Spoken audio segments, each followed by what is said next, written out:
그 나한테 말할 때는 저기 너무 아니 아, 잘못했다. 무료보금, 무료보금, 무료보금, 무료보금. 무료보금.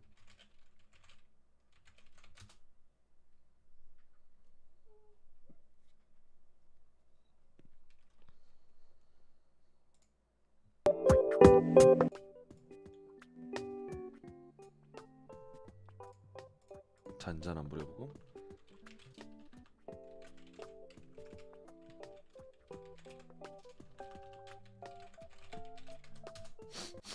잔잔한 걸로 좀.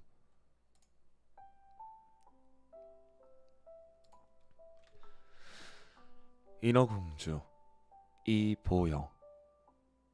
저 멀리 드넓은 바다에 인어공주들이 살았습니다.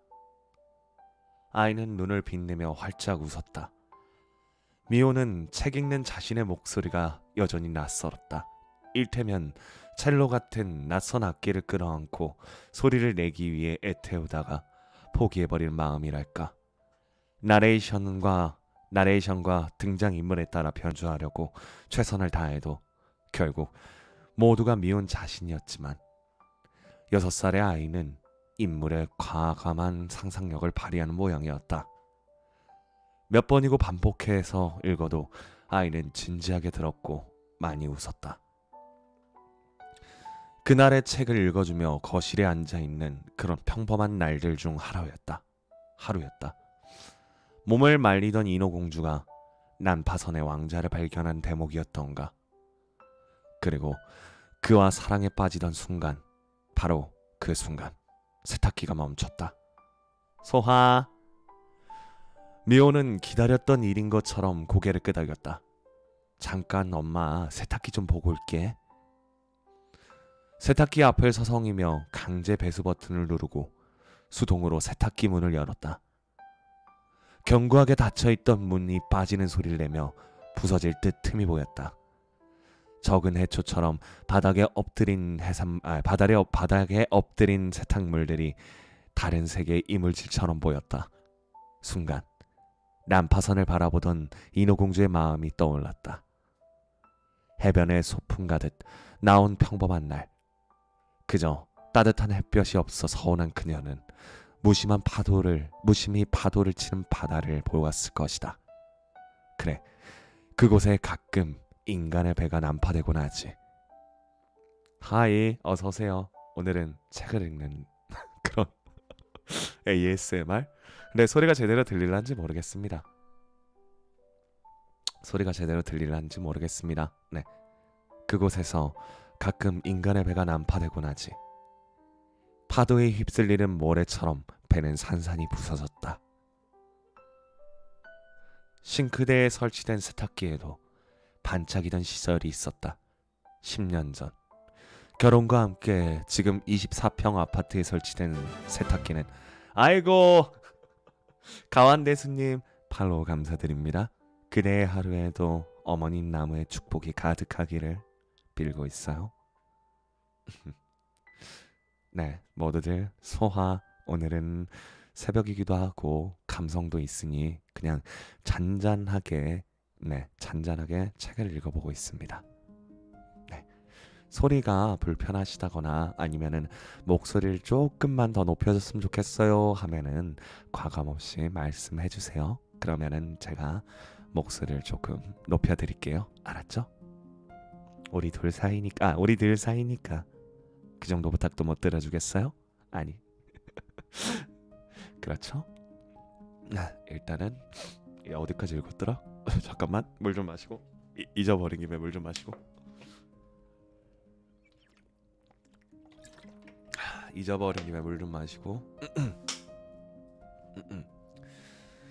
싱크대에 설치된 세탁기에도 반짝이던 시절이 있었다. 10년 전. 결혼과 함께 지금의 24평 아파트에 설치된 세탁기는 정면에서 세탁물을 넣는 드럼통이 처음인 그녀에게 그저 신기했다. 빌트인 제품이 아닌 탓에 설치 기사가 이리저리 이터널 리턴? 이리저리 요령을 부렸지만 세탁기는 싱크대보다 손가락 한마디 정도 낮았다. 어긋난 부분에 음식물이나 이물질 끼지 않도록 은색 방염 테이프를 붙였다. 보기 싫었지만 어쩔 수 없었다. 다음엔 미리 딱 맞게 빌트인해서 넣어. 멋지고 좋은 걸로. 식탁에 앉으면 정면으로 보이는 은색 테이프가 눈에 거슬렸는지 남편은 밥을 먹을 때마다 그녀에게 말했다. 처음에 그 말을 들었을 때 그녀는 자신의 달걀 프라이를 남편 앞에 덜어놓으며 미소 지었다. 반복되는 말은 여름날 식탁을 두고 잊어버린 찬밥처럼 쉬어버렸다. 남편에겐 그녀도 세탁기 같은 존재가 되었다는 걸 이젠 알고 있다. 그녀는 기역자로 꺾인 싱크대 앞에 쭈그리고 앉아 빙글빙글 돌아가는 세탁물을 바라보곤 했다. 처음엔 집안에서 정면으로 볼 수 있던 세탁 장면이 신기했다. 회사에 다닐 땐 주말 아침에 눈을 뜨면 빨래를 돌렸다. 토요일 오전 남편이 늦잠을 잤다. 커피를 내리며 빨래를 널었다. 맞구나. 커피를 내리며 빨래를 넣었다. 간 내린 커피잔을 감싸주고 세탁기 앞에 쭈그리고 앉았다.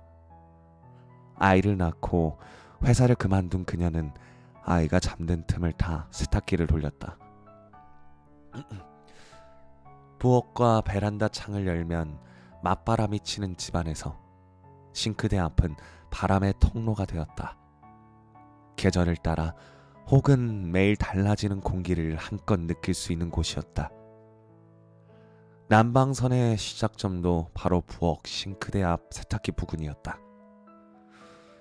겨울이면 다른 바닥보다 유난히 뜨끈한 그곳에 엉덩이를 붙이곤 했다. 멍하니 주저앉은 그 시간은 하루 중 그녀에게 주어진 유일한 휴식 시간이었다. 빙글빙글 돌아가는 세탁물을 바라보다 최면에 걸린 듯 나른해져 꾸벅꾸벅 졸기도 했다. 빙글거리며 돌기를 멈춘 세탁기는 의식을 놓은 환자처럼 입을 벌리고 그녀를 기다렸다. 고무장갑을 한 짝씩 손에 끼웠다. 유난히 손이 작은 미운에게 어떤 고무장갑도 헐렁했다. 형광분홍의 고무장갑을 낄 때마다 늘 타인의 외피 같다고 생각했다. 비눗물을 머금어 둔탁하고 무거운 옷들을 플라스틱 대야에 담고 손세탁을 위해 베란다로 대야를 옮겼다. 책을 밀쳐둔 아이는 그새 잠이 들었다. 얇은 이불을 덮어주고 다시 고무장갑을 끼웠다. 나나 미안해요. 지금 목소리를 그렇게 크게 할 수도 없고 지금 책을 읽어주고 있어가지고요. 다들 쉿 잠들고 있으신 분도 있으시니까 다들 조용히 쉬지요. 자, 계속 읽어볼게요. 남편의 셔츠를 접어 문지르자 부걱부걱 거품이 일었다. 성의 없는 세탁기 속에 오래 묵은 때는 쉽게 지워지지 않았다. 비눗물과 옷을 빨래판에 놓고 힘껏 문질렀다. 잠시 쪼그려 앉은 채로 거실을 바라보았다. 바로 누워 곤히 잠든 아이 너머로 입을 열린 세탁기가 그녀를 바라본다. 이물질이 끼지 못하게 붙여준 은색 방염 테이프는 기름때에 절어 너덜너덜거렸다. 뜯어진 틈으로 일상의 부산물들이 빠지고 끼어들었을 것이다. 몇 번이고 붙여댔지만 다시 반복되었다. 닦고 치워도 때는 끼고 빨아도 또 빨아도 세탁물은 매일 쌓였다. 거품 같은 일상이었다. 헹궈내고 또 헹궈내고 끊임없이 일어나는 거품. 아이의 입이 오물거리듯 움직였다. 아이와 남편, 그녀가 계속 일어나는 거품에 물을 붓고 헹궈낼 때 그 두 사람은 자신의 꿈을 꾼다. 가장의 의무와 버거움에 대해 말한 남편에게 그녀는 자신의 일을 할 테니 육아와 살림을 전담하는 것이 어떠냐고 진심으로 제안했다. 남편이 상한 조개처럼 입을 굳게 담은 그때부터 그녀는 매일 자신이 안에 던지는 수많은 질문들을 했다. 카테고리요? 잠깐, 카테고리 잘못됐나? 나 변경 안 했나? 잠깐 기다려봐. 기다려봐요. 나 변경 안 했나? 된장! 안 바꿨잖아. 어쩐지 사람들이 많이 들어온다 했다. 됐다. 바꿨어요. 어쩐지 사람들이 많이 들어온다고 했다. 내가 책 읽는다고 사람이 많이 들어올 리가 없는데. 그죠? 무슨 책이냐면요. 무슨 책인지 설명드릴게요. 안 돼. 읽은 거 다 사라졌어. 인어공주긴 한데요. 인어공주긴 한데 여기 공유마당이라고 링크가 올라갈라나 모르겠다. 공유마당이라고 여기 무료로 저작권이 웬만하면 만료 저작권이나 아니면 기증 저작물 뭐 그런 게 있어요. 네, 기증이나 만료, 기증 혹은 만료된 저작권이 있어요. 기증 혹은 만료. 여튼지간에 걸리면 아마 지워지긴 하겠지만요. 그래가지고 한번 읽어주고 있어요. 인어공주이긴 한데 제목만 인어공주고 그냥 다른 사람들의 수필 아니면은 수필 한 그 정도 될 것 같아요. 자, 소하. 아마 지금 컴퓨터 화면으로 책을 읽고 있기 때문에 네, 아마 그 채팅은 제대로 못 읽어줄 수도 있어요. 알았죠? 미안해요. 어디까지 읽었더라? 잠깐만. 여기 있다. 왕자는 그의 연인인 이웃나라 공주에 대한 이야기를 매일 했다. 이웃나라 공주는 생명의 은인이요. 아름답고 착한 그녀를 나는 정말 사랑하오. 행복하게 해줄 거요. 이제는 외워버린 동화책의 이야기가 하나씩 떠오른다. 두 개의 바다가 만나는 어두운 해안. 머리가 짧아진 그녀의 언니들이 칼을 건네준다. 울먹이는 표정의 인어공주. 이 날카로운 칼을 봐. 해를 뜨기 전에 넌 왕자의 심장에 이걸 꽂아야 해. 왕자의 뜨거운 피가 내 발을 적시면 발이 다시 하나가 되어 변할 거야. 서둘러. 하늘이 저 빨간 기운을 봐. 몇 분 있으면 태양이 뜨어오르고 넌 죽게 된단 말이야. 돌아올 거지? 큰 언니의 질문에 인어공주는 돌아서서 언니들을 향해 손을 흔들어주고 왕자가 있는 궁전으로 돌아섰다. 사는 일은 크고 작은 일의 질문에 답하는 일이라고 그녀는 생각해왔다. 그러나 결혼 후의 세계에선 질답 대신 그저 받아들여야 하는 일이 대부분임을 이제야 알 것만 같다. 평생 여자로 살았으니 몇 년은 엄마나 아내로 사는 것도 괜찮을 거야. 그녀가 그만두던 날 마케팅 본부 이사는 인사 온 그녀를 다독이며 웃었다. 스스로 생각해도 멋진 말이라는 듯 대견한 표정을 짓는 그가 미우는 좀 웃겼다. 그리고 속상했다. 아이고 리틀 아이원님 팔로우 감사드립니다. 그대의 하루에 어머님 나무에 축복이 있기를 빈다네. 아이고 루가의 발닦개님 팔로우 감사드립니다. 그대의 하루에 어머님 나무에 축복이 있기를. 근데 이거 좀 다른 걸 읽어보고 인어공주 말고 잠깐 다른 걸 읽어보도록 하죠. 여기 좀 짧네. 좀 긴 거를 읽어보고 싶었는데 왜 이렇게 짧지? 다 자라고, 다 주무라고, 다 자버리라고. 그래, 다 자. 이걸 읽어도 될진 모르겠지만 성냥팔이 소녀. 네, 성냥팔이 소녀. 김선희 역. 지독히 추운 날이었다. 눈이 내리고 어둠이 찾아왔다. 미스터리 소설? 아니야. 왜냐면은 왜 이걸 읽냐면은 그 저작권이 없는 저작권이 만료되거나 아니면 기증된 그런 거를 읽어야 하기 때문에. 아니면은 잘려요. 아니면 진짜로 잘려. 솔직히 이것도 잘릴지도 몰라. 이것도 잘릴지 안 잘릴지 몰라. 법적으로 그 저작권법으로 위반이 되기 때문에 저작권이 만료되거나 아니면 기증되지 않는 거면은 그래서 테스트예요. 이게 잘리면은 저기 하고 경고 받으면은 못 하는 거고 뭐 그런 거 아니겠습니까? 인생사. 목소리는 괜찮아요. 지금 좀 많이 좀 낮게 엄청 많이 낮게 말하고 있어요.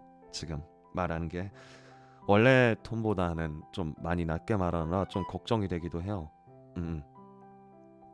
괜찮을지 모르겠네요. 괜찮으면 다행이지만 좀 이상하다 싶으면은 제가 좀 전에도 말했듯이 웬만하면은 미리미리 말을 해주세요. 우리 사이니까 그런 거는 신경 쓰지 말고 말해줘요. 알았죠? 자, 계속 읽어볼게요. 지독히 추운 날이었다. 눈이 내리고 어둠이 찾아왔다. 그 해의 마지막 저녁이었다. 한 가엾은 소녀가 모자도 쓰지 않고 맨발로 춥고 우울한 거리를 걷고 있었다. 물론 집을 나설 때 신발을 신고 있었지만 지금은 아무 소용없었다. 신발은 엄마의 것이었기 때문에 소녀에게는 너무 더 컸다. 소녀는 길을 뛰어 건너다 신발 한 짝을 잃어버렸는데 마차 2대가 덜컹거리며 엄청 빨리 지나는 바람에 신발을 다시 찾을 수도 없었다. 한 소년이 나중에 아이를 낳으면 요람으로 쓰겠다며 나머지 한 짝을 가지고 달아나 버렸다. 그래서 어린 소년은 맨발로 걷고 있었다. 두 발은 꽁꽁 얼어 울긋불긋했다. 낡은 앞치마에 들고 가는 성냥 몇 갑이 있었다. 소녀는 성냥 하나를 손을 들어 내밀었다. 하지만 하루 종일 소녀한테 성냥을 사려는 사람은 아무도 없었다. 소녀는 성냥 하나를 손에 들어 내밀었다. 하지만 하루 종일 소녀한테 성냥을 사려는 사람은 아무도 없었다. 잘못 읽었다. 단 한 사람도 1센트를 주지 않았다. 추위와 배고픔으로 벌벌 떨면서 소녀는 기어갔다. 비참한 그림이다. 가엾은 소녀. 눈꽃이 소녀의 긴 머리카락 위로 떨어져 목을 구불구불 휘감았다. 창문으로 불빛이 새어나오고 거위를 굽는 근사한 냄새도 흘러나왔다. 한 해의 마지막 날이었다. 그렇다. 그녀는 그 생각이 간절했다. 집 두 채 사이 모퉁이에 다른 집보다 길 쪽으로 더 튀어나온 곳이 있었는데 소녀는 그곳에 앉아서 발을 끌어당겨 몸을 움켜렸다. 점점 더 몸이 추웠다. 하지만 집에 갈 엄두가 나지 않았다. 성냥을 팔지 못했기에 1센트도 벌지 못했기에 아버지는 분명 이 소녀를 흠칫 두들겨 팰 것이다. 게다가 집은 너무 추웠다. 지붕 말고 불어대는 바람은 가릴 게 없었다. 제일 크게 갈라진 틈을 지푸라기와 천조각으로 막았는데도 그랬다. 손은 동상을 입은 듯 거의 움직일 수 없었다. 작은 성냥 하나가 온기를 어느 정도 더해줄지도 몰랐다. 소녀가 성냥갑에서 성냥 하나를 꺼내 벽에 그어 손을 따뜻하게 할 수 있다면. 소녀는 하나 꺼냈다. 치지직. 성냥은 탁 소리를 내며 타올랐다. 온기를 주며 작은 초처럼 환한 불꽃을 일으켰다. 소녀가 그 불꽃 위로 손을 올리자 이상한 빛이 일었다. 정말이지 반짝반짝 빛나는 황동 손잡이와 뚜껑이 달린 거대한 쇠난로 앞에 자신이 앉아있는 것 같았다. 불이 얼마나 멋지게 타오르는지, 얼마나 편한지. 소녀가 발도 녹이려 발을 내밀었다.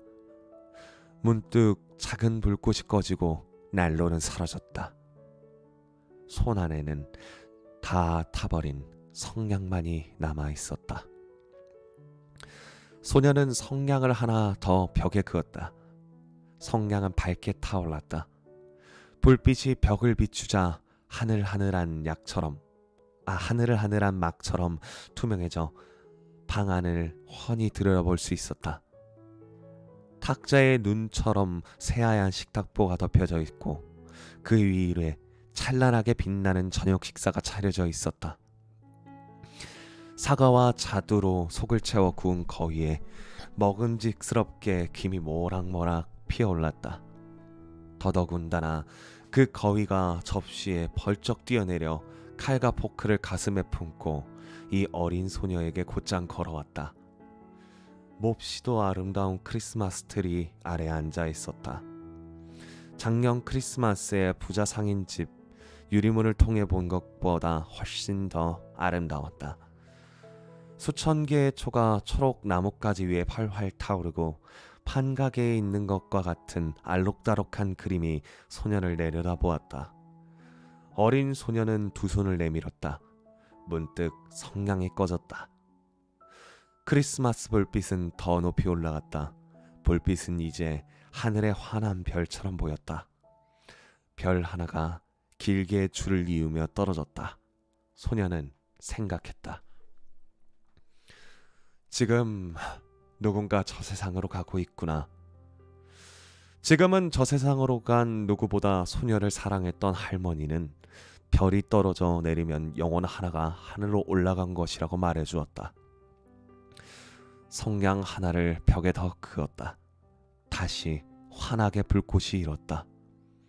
그 불꽃 속에 할머니가 친절하고도 사랑스럽게 맑고 환하게 빛을 내며 서 있었다. 소녀가 외쳤다. 할머니, 저를 데려가 주세요. 성냥이 꺼지면 할머니가 사라지리란 걸 알아요. 할머니는 따뜻한 난로처럼 사라질 거예요. 저 맛있는 거위와 아름다운 크리스마스 트리처럼요. 소녀는 할머니와 함께 있고 싶었기에 재빨리 성냥 꾸러미를 모두 밝혔다. 성냥이 무척이나 환하게 빛나서 낮보다 더 밝아졌다. 할머니가 그렇게 웅장하고 아름다운 적이 없었다. 할머니가 소녀를 품에 끌어안았다. 두 사람은 땅 위로 밝고 경쾌하게 날아올랐다. 아주 높이. 저 위 추위도 배고픔도 두려움도 없는 곳으로 두 사람은 하느님과 함께 있었다. 하지만 모퉁이에서 미소 짓는 입술이 붉은 뺨에 어린 소녀가 벽에 기대어 앉아 묵은 해의 마지막 밤에 얼어 죽었다. 새해 태양이 치근한 한 사람 모습 위로 떠올랐다. 소녀는 그곳에 얼어 뻣뻣하게 앉아 있었다. 거의 다 타버린 성냥꾸러미를 움켜쥔 채로. 끝이에요. 예, 성냥팔이 소녀였고요. 잠깐만, 이걸 좀 적어놔야겠다. 동 말고. 잠깐만요, 이걸 좀 적어놔야겠다.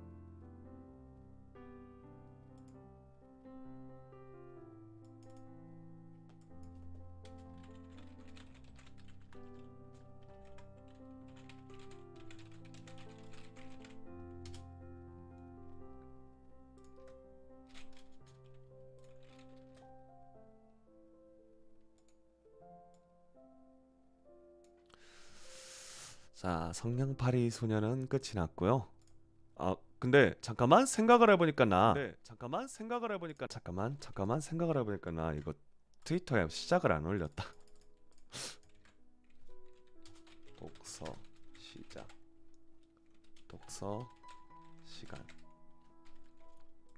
시간 트위터 이걸 알림을 안 올렸어. 생각을 해보니까 알림을 안 올렸네. 독서 시작. 시작한다고 알림도 안 올렸어. 자, 이번엔 또 뭘 읽어볼까요? 엄지공주. 다 아는 내용이죠. 다들 아는 내용인데 일단은 제가 그 뭐라 그래야지, 일단은 뭘 할지 고민도 해봤고 거기에다가 아카이브를 좀 돌려보니까 딕션이 많이 안 좋아졌더라고요. 제가 말하는 게 예전에 연습했을 때보다 방송한다고 예전처럼 책도 안 읽고 뭐 저기 하느라 딕션이 많이 뭉개졌더라고요. 그래가지고 이번에 한번 할 수 있다면 저작권 크리를 안 먹는다면 저작권 크리를 안 먹는다는 가정하에 아마 나중에 또 일요일 날 저녁에 이런 시간을 갖게 되지 않을까라고 생각이 됩니다. 오늘은 늦잠을 자서 좀 늦었고요.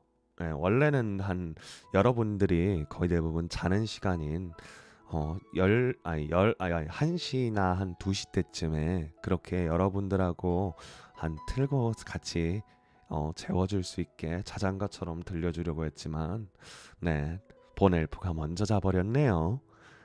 본 엘프가 먼저 자버렸네요. 그래가지고 오늘 늦었어. 미안해. 늦어서 미안해. 늦어서 미안해. 원래는 재워주려 그랬는데 미안해. 엄지공주 김선희역. 옛날에 아주 작은 아이를 무척이나 갖고 싶어하는 한 여인이 있었다. 88점장님? 옛날에 아주 작은 아이를 무척이나 갖고 싶어하는 한 88이가 있었다. 옛날에 아주 작은 아이를 무척이나 갖고 싶어하는 한 여인이 있었다. 하지만 이 여인은 어디에 가면 아이를 구할 수 있는지 알지 못했다. 그래서 늙은 마녀를 찾아 물었다. 아주 작은 아이를 갖고 싶은데 어디에 가면 아이를 찾을 수 있는지 말해. 엘리너 피어님 팔로우 감사드립니다. 당신의 하루에 어머님 나무의 축복이 있기를 빈다네. 아 깜짝아. 이거 알림 소리를 좀 줄여야 될까? 나도 놀라네. 듣다 보니까. 저런, 그건 아주 쉬워. 여기 보리씨앗을 하나 주지. 하지만 이건 농구가 밭에 키우는 보리씨앗이라는가 닭이 쪼아먹는 그런 것들과 달라. 화분에 이걸 심어두고 어찌 되는지 보라고. 마녀는 그렇게 말했다. 아, 감사해요. 가만히 듣고 있었다고.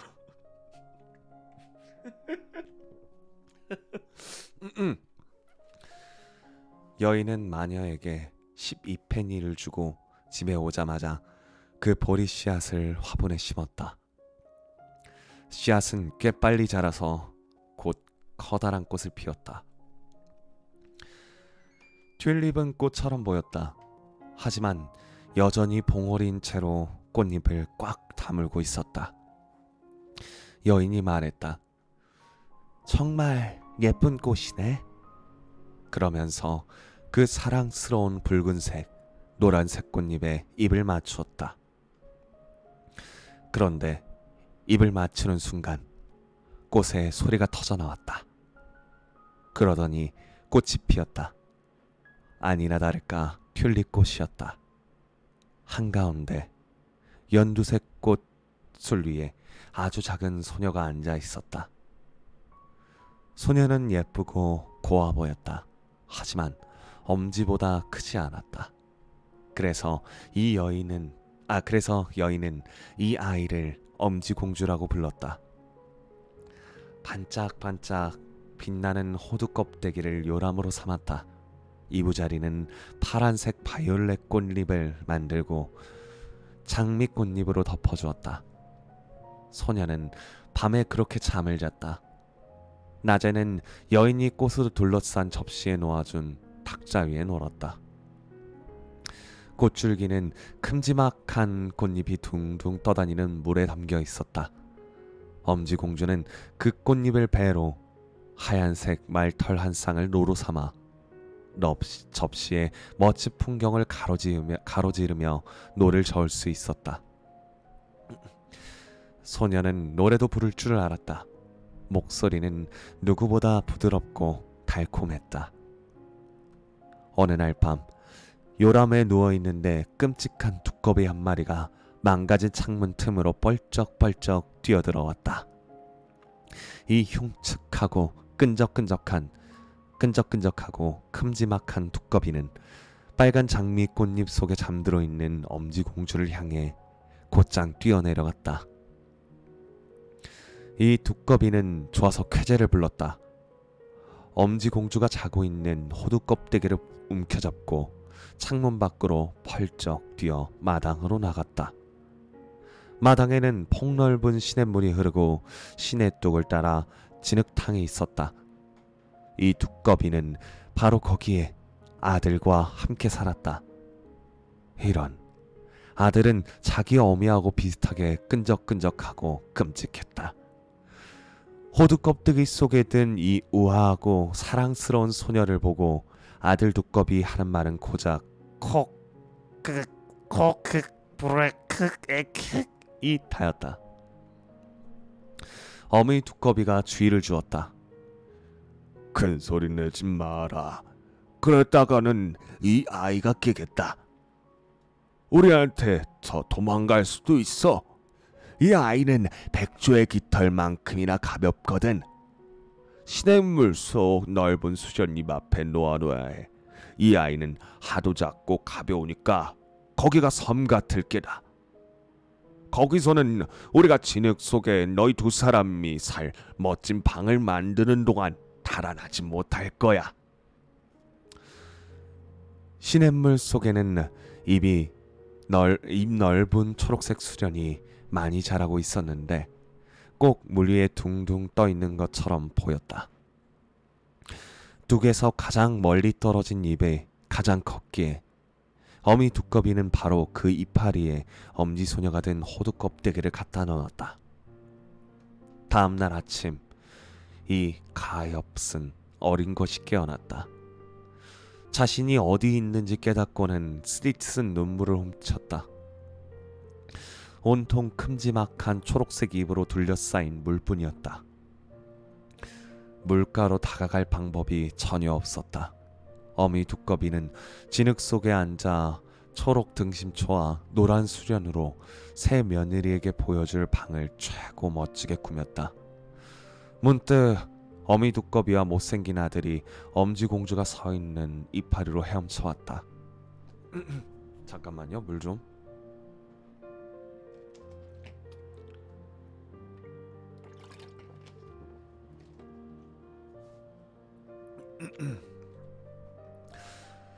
둘은 그 예쁜 침대를 가지러 왔다. 소녀는 신혼방을 데려가고 가기 전에 그 침대를 옮겨두려고 했다. 어미 두꺼비가 소녀 앞에 깊이 무릎을 숙이며 말했다. 우리 아들이다. 내 신랑이 될 거란다. 이 진흙 즐거운 집에 함께 살 거야. 이 아들 두꺼비가 하는 말은 고작 이 타였다. 진짜로 이렇게 나와 있어요, 책에. 내가 일부러 이렇게 읽는 게 아니야. 이윽고 두꺼비들은 그 앙증맞은 침대를 가지고 멀리 헤엄쳐 갔다. 엄지공주는 초록 이파리에 홀로 남아 털썩 주저앉아 울음을 터뜨렸다. 그 끈적거리는 두꺼비 집에 살고 싶지 않았다. 두꺼비의 끔찍한 아들을 남편으로 맞이하고 싶지도 않았다. 아래 물속에 헤엄치던 물고기들은 그 두꺼비도 보고 소녀의 말도 들었다. 그래서 작은 소녀를 보러 고개를 빼끔 내밀었다. 소녀를 보자마자 저렇게나 예쁜 사람이 흉측한 도깨비와 살러 가야 한다니 무척이나 안쓰러운 마음이 들었다. 아니, 그럴 수는 없지. 물고기들은 소녀가 있는 이파리 줄기에 모여 그 줄기를 이빨로 갈가댔다. 남은 잎은 시냇물 아래로 흘러가고 엄지공주도 흘러가 두꺼비들이 잡을 수 없는 곳까지 멀리 떠내려갔다. 엄지공주는 여러 곳을 지나쳤다. 그때 덤불 속의 작은 새들이 소녀를 보고 제잘거렸다. 정말이지 사랑스럽고 귀여운 소녀로군. 나뭇잎은 멀리 떠내려가서 소녀는 나그네가 되었다. 사랑스러운 하얀 나비가 소녀 주위를 계속 팔랑거리며 날아다니더니 소녀를 감탄에 맞이 않으며 그 나뭇잎에 사뿐히 내려앉았다. 소녀는 다시 기분이 좋아졌다. 이제 그 두꺼비가 소녀를 잡을 수 없었다. 둥둥 흘러가니 모든 게 무척이나 사랑스러웠다. 태양이 물에 닿자 황금으로 빛이 났다. 소녀는 허리띠를 풀어 한쪽 끝에 나비에게 묶어두고 한쪽 끝을 나뭇잎에 단단히 묶었다. 그러자 훨씬 더 빨라졌다. 소녀는 나뭇잎 위에 서 있었다. 그런데 문득 커다란 왕풍뎅이 한 마리가 옆으로 날아가다 소녀를 힐끗 보았다. 즉시 발톱으로 소녀의 그 가느다란 허리를 움켜잡고는 한 나무로 날아갔다. 그 초록색 나뭇잎은 시냇물 아래로 흘러가고 나비도 나뭇잎과 같이 흘러갔다. 나비는 묶여 있었기에 풀려날 수 없었다. 이런 풍뎅이가 사랑스러운 엄지공주를 나무로 끌고 갔을 때 소녀는 얼마나 놀랐을까. 하지만 소녀는 그 착한 나비를 나뭇잎에 묶었기에 정말이지 무척이나 미안했다. 달아나지 못한다면 굶어 죽을 수밖에 없기 때문이었다. 하지만 왕풍뎅이는 그런 걸 신경 쓸 위인이 아니었다. 소녀는 소녀를 나무 위 제일 커다란 잎에 앉혀두고 소녀에게 꽃에서 꿀을 따다 주면서 풍뎅이는 조금도 닮지 않았다며 소녀가 예쁘다 말했다. 잠시 후 나무에서 사는 다른 풍뎅이들이 모두 찾아왔다. 소녀를 빤히 쳐다보며 암컷 풍뎅이들은 자기들 더듬이를 비비며 말했다. 저런, 다리가 고작 2개뿐이네. 정말 꼴소납다. 다른 암컷 풍뎅이가 말했다. 다듬이도 없어. 허리가 쪼그라들었어. 아이고, 창피해라. 인간처럼 보이는데 정말 못생겼다. 암컷 풍뎅이들은 모두 입을 모아 말했다. 하지만 엄지공주는 한결같이 사랑스러웠다. 소녀를 데리고 날아간 왕풍뎅이조차 그걸 알았다. 하지만 한 마리도 빠짐없이 계속해서 소녀가 추하다고 소리쳤다. 마침내 왕풍뎅이도 그 말에 동의하고는 소녀와 어울리려 하지 않았다. 소녀는 원하는 대로 갈 수 있었다.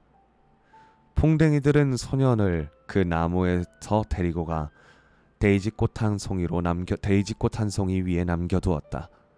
소녀는 자신이 너무 추했기에 풍뎅이들이 어울리려고 하지 않아서 그곳에 앉아 울었다. 그럼에도 불구하고 소녀는 누가 봐도 무척이나 사랑스러웠으며 장미꽃잎이나만큼 연약하고 섬세했다. 여름 내내 가엾은 엄지공주는 숲속에 혼자 살았다. 비를 피하려 풀로 해먹을 짜서 커다란 우엉 아래? 우엉이야? 비를 피하려 풀로 해먹을 짜서 커다란 우엉 아래 매달아 두었다. 꽃에서 꿀을 따먹고 매일 아침 나뭇잎에 맺히는 이슬을 마셨다.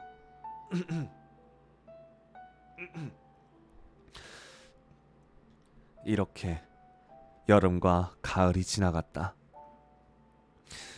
이윽고 가을이 오더니 길고 추운 겨울이 왔다. 소녀를 위해 달콤하게 노래를 부르던 새들이 모두 멀리 떠나갔다. 나무와 꽃은 다 시들었다. 소녀가 그 아래에 살았던 커다란 우엉잎도 쪼그라들어 바짝 누런 줄기만 남았다. 소녀는 무척이나 추웠다. 옷은 낡아 실오라기만 남은 데다가 소녀는 무척이나 호리호리하고 연약했기 때문이다. 가엾은 엄지공주는 얼어 죽을 것이다. 눈이 내리기 시작. 아니, 난하. 모두들 반가워요.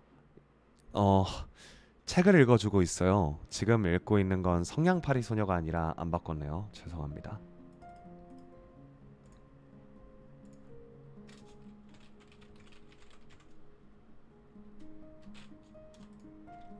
지금은 엄지공주를 읽어주고 있어요. 아마 많이 목소리를 톤을 낮게 하기 때문에 좀 졸릴 수도 있기 때문에 네, 그래서 아마 좀 그럴지도 몰라요. 그거는 좀 양해를 부탁드릴게요. 우리 솔방울이들 다 재우려고 그래서 오늘 책을 읽고 있어요.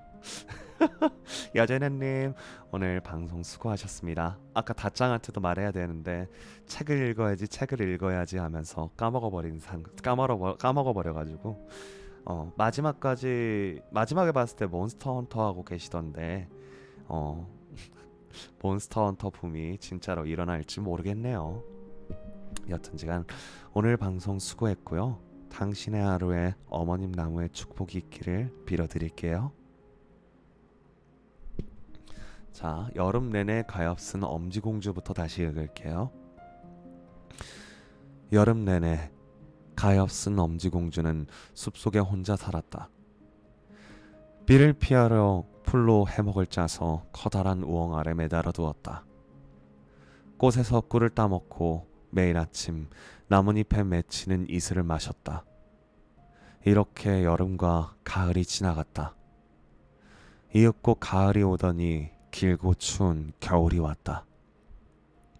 소녀를 위해 달콤하게 노래를 부르던 새들은 모두 멀리 날아갔다. 나무와 꽃은 다 시들었다. 소녀가 그 아래 살았던 커다란 우엉잎도 쪼그라들어 바짝 누런 줄기만 남았다. 소녀는 무척이나 추웠다. 낡은 옷이 낡아 실오라기만 남은 데다 소녀는 무척이나 호리호리하고 연약했기 때문이다. 가엾은 엄지공주는 얼어 죽을 것이다. 눈이 내리기 시작했다. 눈송이 하나가 소녀를 칠 때마다 삽 한가득 눈을 맞은 것 같았다. 우리는 키가 크지만 소녀는 고작 1cm 정도였다. 소녀는 시든 나뭇잎으로 몸을 감쌌지만 온기를 조금도 느낄 수 없었다. 주위에 바들바들 떨었다.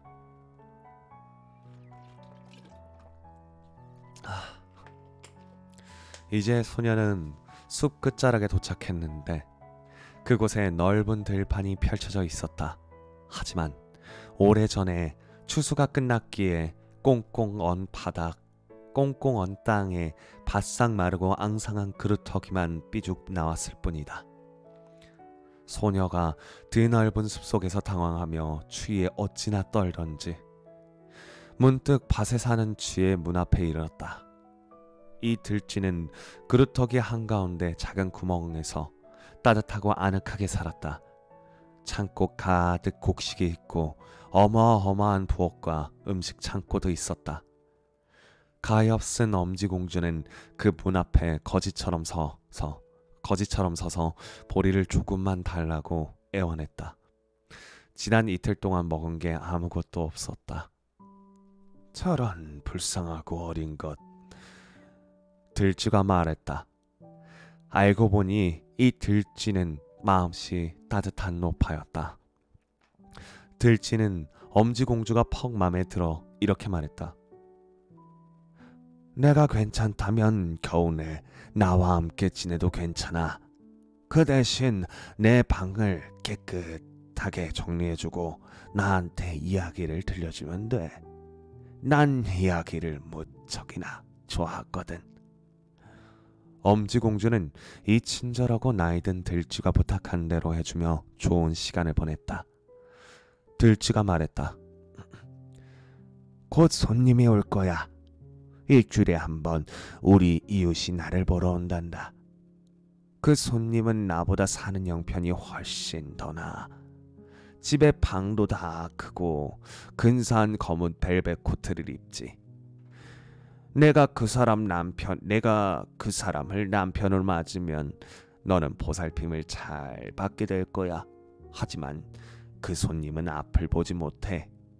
너는 그 손님한테 내가 아는 제일 좋은 이야기를 들려줘야 할 거야.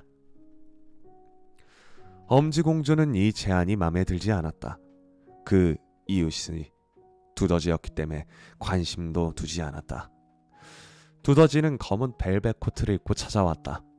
들쥐는 이 두더지가 얼마나 돈이 많고 지혜로운지, 그리고 두더지의 집이 자신의 집보다 20배 더 크다고 떠들어댔다. 하지만 아는 것이 그렇게 많아도 태양과 꽃에 대해서 전혀 알지 못했다. 한 번도 눈길을 준 적이 없기에 그런 것에 대해 할 말이 딱히 없었다. 엄지공주가 노래를 부를 때가 되어 풍뎅이야 집으로 멀리 날아가라. 그리고 수도승이 길을 떠나다를 불렀다. 두더지는 이 달콤한 목소리에 푹 빠지고 말았지만 아무런 말도 하지 않았다. 퍽이나 신중한 두더지였다. 두더지는 자기 집 땅에 두더지는 자기 집 앞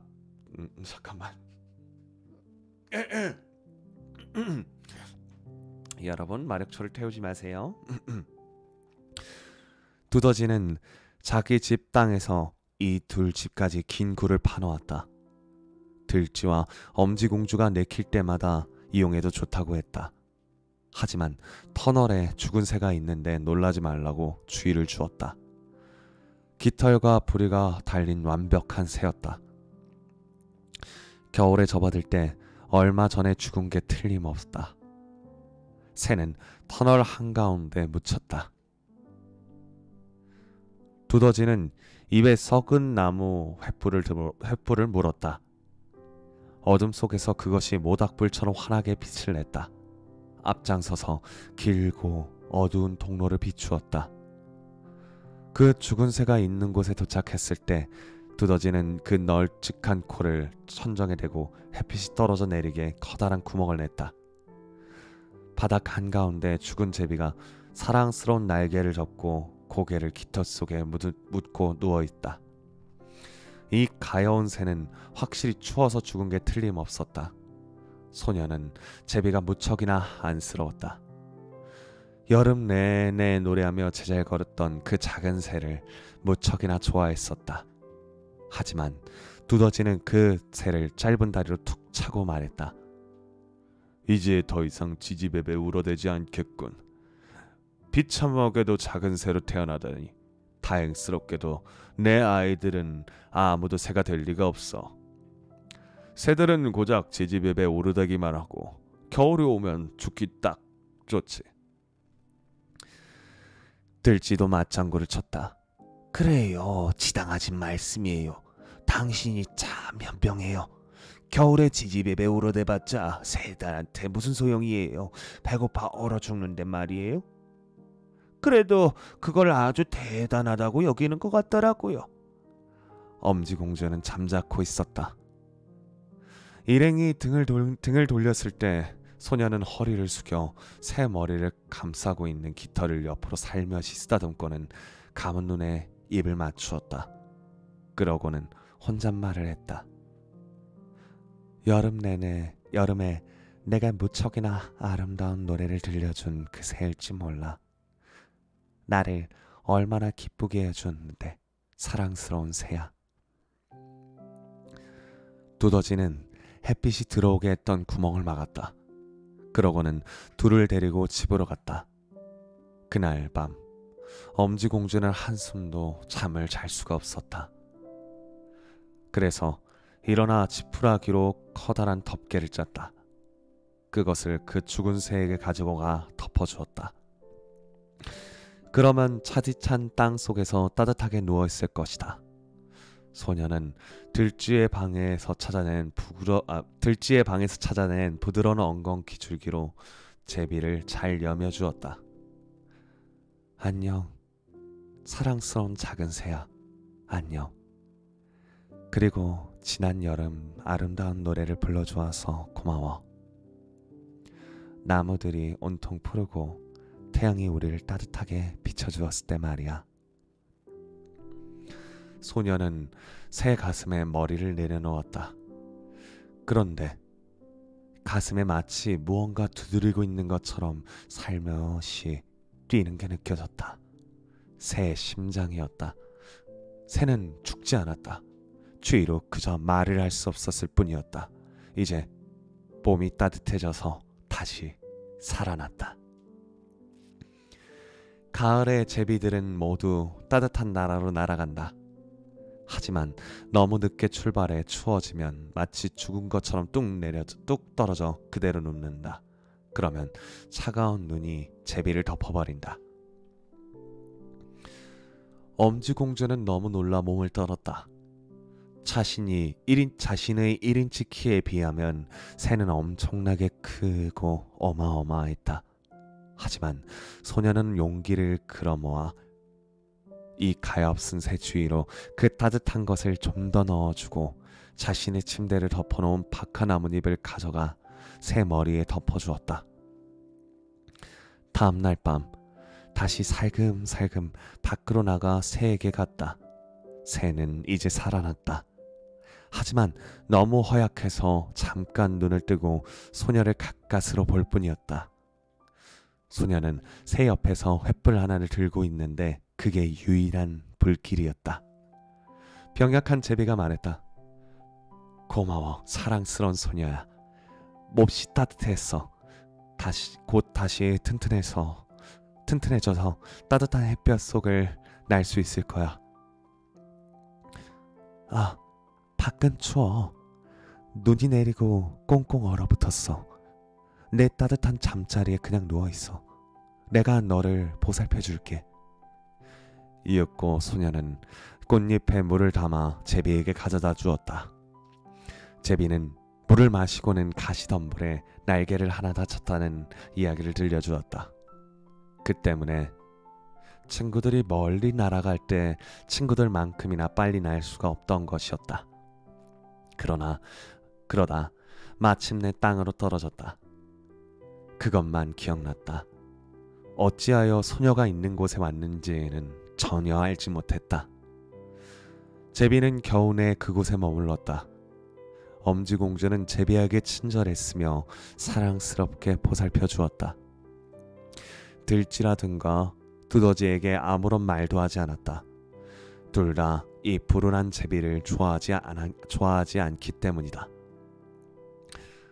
봄이 오고 태양이 따뜻하게 땅을 덮어주자 제비는 작별 인사를 할 때라고 말했다. 두더지가 천정에 뚫었던 구멍을 엄지소녀가 다시 열자 태양이 둘을 쨍하니 비추었다. 제비는 자신과 함께 가자고 했다. 엄지공주는 제비 등에 올라타서 푸른 숲 멀리 날아갈 수도 있었다. 하지만 엄지공주는 자신이 그렇게 떠난다면 들쥐노파가 몹시 마음 아파할 거란 걸 알았다. 그래서 이렇게 말했다. 아니야, 난 갈 수 없어. 그러자 제비가 말했다. 잘 있어, 착한 소녀야. 그러고는 햇빛 속으로 날아갔다. 제비가 가는 모습을 지켜보자 소녀는 눈물이 흘러나왔다. 불쌍한 제비를 퍽 좋아했다. 지지배배. 제비가 지저귀며 푸른 숲으로 날아갔다. 엄지공주는 몹시 풀이 죽었다. 따뜻한 햇살 속으로 나갈 수 없었다. 더군다나 들쥐집 위 밭에 심어둔 곡식이 몹시 높게 자라서 고작 1인치밖에 안 되는 어린 소녀에게 깊디 깊은 숲과 같았다. 들쥐가 말했다. 너는 올여름에 혼숙감을 마련해야 해. 검은 벨벳 코트를 입은 그 역겨운 두더지 이웃이 엄지공주에게 청혼을 했기 때문이었다. 두더지의 아내가 되면 모직 마직천이 다 있어야 친구와 옷장도. 엄지공주는 물레를 돌려야 했다. 들쥐는 거미 4마리를 시켜 밤낮으로 소녀를 위해 옷감을 짜라고 했다. 두더지는 매일 밤 찾아왔다. 두더지는 태양이 지금 땅을 돌덩이처럼 딱딱하게 구워서 여름이 끝날 때 무척이나 뜨거울 거라는 말을 자주 했다. 그렇다. 여름이 지나가자마자 두더지는 엄지공주와 결혼을 할 것이다. 하지만 소녀는 따분한 두더지가 조금도 좋지 않았기에 그 말이 전혀 마음에 들지 않았다. 매일 아침 해가 뜨고 매일 저녁 해가 지면 소녀는 문 밖으로 몰래 빠져나오곤 했다. 산들바람이 불어 이삭을 헤쳐놓으면 파란 하늘 조각이 언뜻 보였다. 집 밖이 얼마나 환하고 멋진지, 좋아하는 제비를 다시 볼 수 있다면 얼마나 좋을까 꿈을 꾸었다. 하지만 제비는 돌아오지 않았다. 틀림없이 제비는 캑캑 미안해. 소리를 꺼였어야 했는데. 틀림없이 제비는 저 멀리 사랑스러운 푸른 숲 속에서 날고 있을 것이다. 물 좀 마실게요.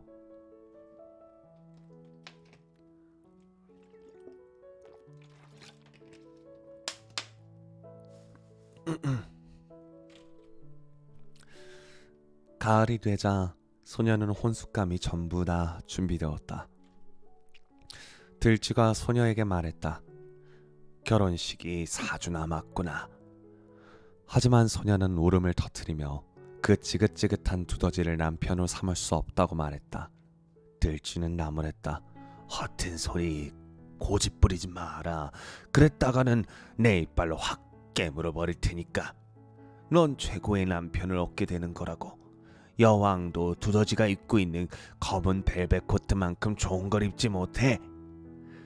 두더지의 부엌과 지하 창고는 음식이 빼곡해. 그 사람을 남편을 맞이하는 건 신께 감사히 여겨야 하는 거라고. 이윽고 결혼식 날이 되었다. 두더지는 엄지공주를 집으로 데려왔다. 두더지가 햇빛을 싫어하기 때문에 다시는 따뜻한 햇볕 속에 절대 나오지 못하고 그 깊은 땅 속에서 살아야만 할 것이다. 불쌍한 어린 소녀는 몹시 상심해서 찬란하게 빛나는 태양에게 작별 인사를 해야 했다. 들쥐는 적어도 문가에서 밖을 내다보게는 해주었다. 안녕, 밝은 태양아. 소녀가 말했다. 태양을 향해 발을 쭉 펴고 들쥐의 집에서 살짝 걸어 나왔다. 추수가 끝났기에 바짝 마른 그루터기만 밭에 남아 있었다. 아직 피어있는 빨간 작은 꽃을 왈칵 껴안으며 다시 소리쳤다. 안녕, 안녕 사랑하는 내 제비를 보거든. 안녕, 사랑하는 내 제비를 보거든 내 사랑을 전해줘. 지지배배 지지배배. 느닷없이 머리 위로 지저귀는 소리가 들렸다. 소녀가 고개를 들어보니 거기에 그 제비가 막 지나가고 있었다. 제비는 엄지공주를 보고 무척이나 반가웠다. 하지만 두더지와 결혼해서 햇빛이 절대로 들지 않는 땅속 깊은 곳에 사는 것이 몹시도 싫었다고 말할 때는 눈물을 참을 수가 없었다. 제비가 말했다. 이제 추운 겨울이 오고 있으니 나는 멀리 따뜻한 나라로 갈 거야. 나하고 같이 가지 않을래? 내 등에 타도 좋아. 내 허리띠를 내 몸에 묶어. 그러고 우린 날아가자. 흉측한 두더지하고 그 시커먼 구멍에서 멀리 산을 넘어 태양이 여기보다 훨씬 더 멋지게 비추는 따뜻한 나라로. 언제나 여름이어서 언제나 꽃이 피는 곳으로. 제발 나와 함께 가자. 사랑스러운 엄지공주야. 넌 내가 땅속 어두운 구멍에 꽁꽁 얹혀 누워있을 때 내 목숨을 구해주었어. 좋아, 너와 함께 가겠어. 엄지공주가 말했다. 소녀는 제비 등에 앉아서 쭉 편 날개 뒤에 발을 올려놓고 가장 튼튼한 깃털 하나에 허리띠를 단단히 조였다. 이윽고 제비가 숲 위로 호수 위로 언제나 눈으로 덮여 있는 거대한 산맥 위로 날아올랐다. 차가운 공기의 추위를 느낄 때면 소녀는 새의 따뜻한 깃털 속에 파고들고는 자그마한 머리를 빼꼼 내민 채 아래로 펼쳐지는 멋진 풍경을 지켜보았다. 마참내 서하 어서 오세요. 지금은 책을 읽어주고 있어요. 쉿. 다들 자고 있으니까 조용조용히. 알았죠? 지금 읽고 있는 책은 엄지공주예요. 알았죠? 마침내 둘은 따뜻한 나라에 도착했다. 태양은 여기서 어느 때보다 훨씬 환하게 빛났다. 하늘은 2배 높은 듯했다. 도랑과 울타리를 따라 탐스러운 초록색, 파란색 포도가 자랐다. 레몬과 오렌지가 나무에 주렁주렁 매달렸다. 공기에는 달콤한 풀 향기가 가득했다. 길 옆으로 사랑스러운 어린이들이 고운 빛깔의 나비들과 놀며 이리저리 뛰어다녔다. 하지만 제비는 훨씬 더 멀리 나아갔다. 점점 더 아름다워졌다. 웅장한 초록 숲길 아래 파란 호숫가에 반짝반짝 빛나는 하얀 대리석으로 지은 오래된 성이 있었다. 우뚝 솟은 기둥에는 포도 덩굴이 이리저리 감겨 있었고 그 기둥 위에 제비가 여러 마리 둥지를 틀었다. 그중 하나가 엄지공주를 데리고 온 제비의 것이었다. 제비가 공주에게 말했다. 여기는 내 집이야. 내가 저 아래 활짝 핀 꽃 하나에서 살고 싶다면 너를 그 안에 넣어줄게. 그러면 네가 하고 싶은 대로 살 수 있을 거야. 소녀는 앙증맞은 손을 부딪히며 소리쳤다. 그거 멋지겠다. 커다란 하얀색 대리석 기둥이 땅으로 쓰러져 세조각으로 부러진 게 있었다. 기둥 사이에 큼지막하게 하얀색 예쁜 꽃이 자랐다. 제비는 엄지공주를 그곳에 데리고 가 큰 꽃잎 하나에 내려주었다. 소녀는 깜짝 놀랐다. 그 꽃 한가운데 작은 남자가 있었다. 뿔이 떨려 마치 유리로 만든 것처럼 투명하게 빛났다. 머리에는 자그마한 황금 왕관을 쓰고 어깨에 환하게 빛나는 날개가 달렸다. 남자는 엄지공주보다 조금도 크지 않았다. 남자는 꽃의 영혼이었다. 모든 꽃 안에는 이 남자처럼 작은 남자나 여자가 살았지만 이 사람은 모두의 왕이었다. 야, 저 사람 잘생기지 않았어? 엄지공주가 제비에게 소곤소곤 말했다. 왕은 어째선지 제비가 두려웠다. 자신처럼 작은 이에게는 거구의 새처럼 보였다. 하지만 엄지공주를 보고 무척이나 기뻐했다. 소녀는 지금껏 본 가장 아름다운 소녀였다. 그래서 황금 왕관을 벗어 소녀의 머리에 얹고는 이름을 물어봐도 되냐고 조심스럽게 묻고는 자신의 아내가 되어달라고 부탁했다. 그러면 소녀는 모든 곳의 여왕이 될 것이다. 정말이지 두꺼비 아들 검은 벨벳 코트를 입은 두더지와 완전히 다른 남편감이었다. 그래서 소녀는 이 매력적인 왕에게 좋아요 라고 말했다. 꽃 속에서 자그마한 숙녀와 신사들이 나와 즐겁게 지켜보았다. 각자 엄지공주에게 선물을 주었는데 최고의 선물은 커다란 은색 파리? 이게 맞나? 맞겠지. 각자 엄지공주에게 선물을 주었는데 최고의 선물은 커다란 은색 파리가 달았던 날개 한 쌍이었다. 그 날개를 등에 단단히 묶자 엄지공주도 꽃과 꽃 사이를 살랑살랑 돌아다닐 수 있었다. 잠깐만. 파리 날개? 잠깐만. 파리 날개? 아이러니. 하다 아니 그 뭐 그래 팔이 날개일 수도 있지. 그래 팔이 날개일 수도 있어. 그래 계속 읽자. 그 날개를 등에 단단히 묶자 엄지공주도 꽃과 꽃 사이를 살랑살랑 돌아다닐 수 있었다. 모두가 즐거워했다. 제비는 이들 위 자기 둥지에 자리 잡고는 제일 잘하는 노래를 들려주었다. 그렇지만 마음 깊은 곳에는 슬픔이 밀려왔다. 엄지공주를 무척이나 좋아해서 절대 헤어지고 싶지 않았기 때문이다. 꽃의 정령 왕이 말했다. 당신을 더 이상 엄지공주라 부르지 않겠어요. 그 이름은 당신처럼 사랑스러운 이에게는 너무나도 흉측하거든요. 우리는 당신을 마야라고 부르겠어요. 제비가 말했다. 안녕, 안녕. 제비는 따뜻한 나라에서 다시 멀리 날아 먼 덴마크로 돌아갔다. 그곳에서 요정 이야기를 들려주는 남자의 창문 위에 작은 둥지가 있었다.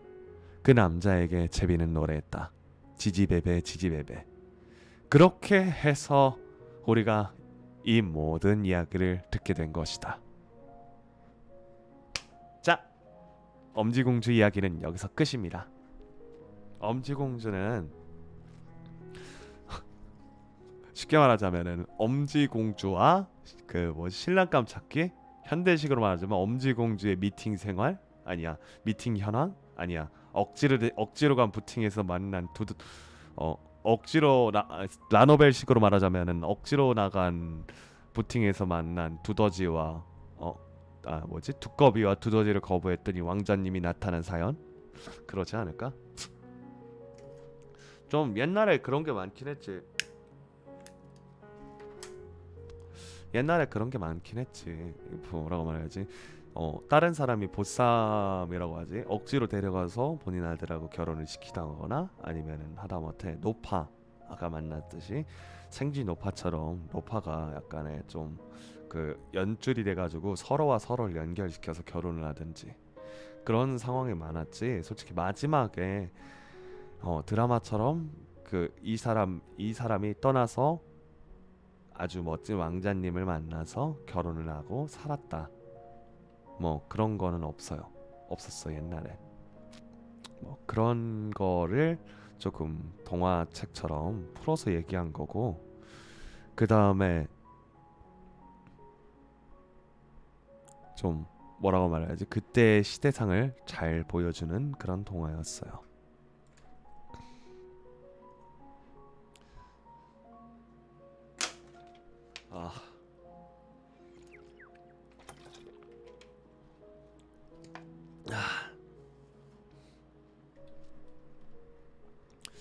그 다음에 또 뭘 읽어줘야 좋을까요? 꽤 오래 읽긴 했네. 1시간 동안 시작할 때부터 읽었으니 꽤 오래 읽었네요. 네. 뭘 읽어줘야 좋아할까 과연? 태양이 없는 그림, 뱀사건물, 눈의 여왕, 미운 아기 오리.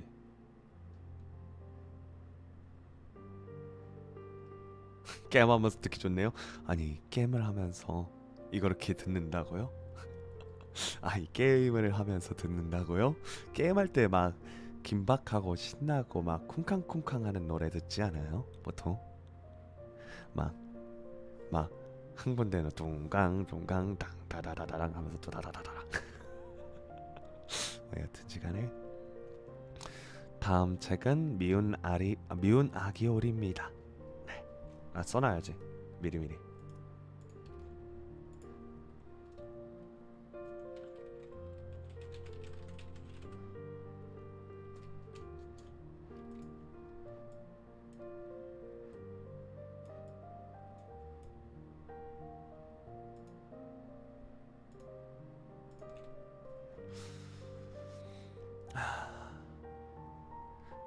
미운 아기 오리. 시골에서는 밖이 무척이나 아름답다. 여름이었다. 밀밭은 황금으로, 귀리는 초록빛으로 물들고 아래 푸른 초원에는 건초더미가 쌓였다. 붉은 다리 황새가 종종 돌아다니며 어미 황새한테 배운 이집트 말로 꽥꽥거렸다. 여름이었다. 꽥꽥거렸다. 들판과 초원 주위로 너른 숲이 우거지고 한가운데는 깊은 호수가 여러 개 있었다. 그렇다. 정말이지 시골 야외 풍경은 아름답다.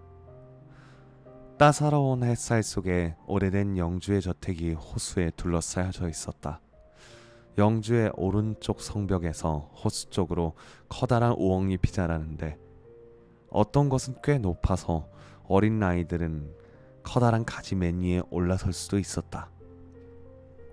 순만큼이나 빽빽한 이 어지러운 나뭇잎 속에 오리 한 마리가 둥지를 틀고 앉아 새끼 오리를 낳고 있었다. 어미는 아무래도 점점 지쳐가고 있었다. 앉아있는 게 엄청나게 지루한 일이고 혹시라도 들키면 안 되기 때문이다. 오리들은 이 우엉잎 아래에서 뒤뚱거리며 수다를 떠는 것보다 호수에 헤엄치는 게 더 좋았다. 마침내 알이 하나씩 갈라지기 시작했다. 빽빽! 어린 것들이 깨어나 울어대니 고개를 내밀었다. 꽥꽥! 어미 오리가 서둘러 말했다. 새끼들은 모두 종종거리며 나와 우엉잎 아래 초록 세상을 보았다. 엄마는 실컷 보게 해주었다. 초록색은 눈에 좋기 때문이다. 세상 참 높다. 아기 오리들이 모두 말했다. 알속보다 지금이 확실히 더 넓은 곳에 있었다. 엄마가 아기들에게 물었다. 여기가 세상 전부라고 생각하니? 저런, 세상은 계속해서 뻗어나간단다. 마당 저쪽으로 그리고 목사의 들판까지. 난 다 보지도 못했어. 모두 다 아래서 나왔지? 어미가 자리에서 일어나며 말했다. 아니, 아직 아니네. 제일 큰 알이 아직 남아있구나. 얼마나 걸리려나. 난 정말이지 몹시 피곤한데. 어미는 다시 둥지에 앉았다. 자, 어찌 되어가고 있어요? 한 나이든 오리가 찾아와 물었다. 어미는 하나 남은 알에 앉아 말했다. 알 하나가 꽤 오래 걸리네요. 갈라질 생각을 안 해요. 그래도 다른 녀석들 좀 보세요. 최고로 귀여운 아이들이에요. 자기 아빠를 꼭 빼닮았어요. 참! 이런 나쁜 남편은 털끝조차 안 비치네. 노인 오리가 말했다. 아직 갈라지지 않았다는 그 알 좀 봅시다. 이런 칠면조 알이네요. 확실해요. 나도 한번 속았던 적이 있어요. 얼마나 애를 먹었는지 몰라요. 그 녀석들이 물을 무서워하더라고요. 내가 아무리 악다구니를 쳐도 아무 소용없었어요. 그 알 좀 봐요. 확실히 칠면조 알이에요. 내버려두고 다른 애들한테 헤엄치는 법이나 가르쳐요. 조금만 더 앉아 있을게요. 벌써 아주 오랫동안 있었는걸요. 며칠이나 더 앉아 있는 게 낫겠어요. 마음대로 해요. 노파는 어슬렁어슬렁 멀리 멀어져 갔다. 마침내 그 큰 알을 깨고 아기가 나왔다. 삑! 아기가 아장아장 걸어 나왔는데 엄청나게 크고 못생겼다. 어미는 잠깐만, 부금이 언제 끝났지?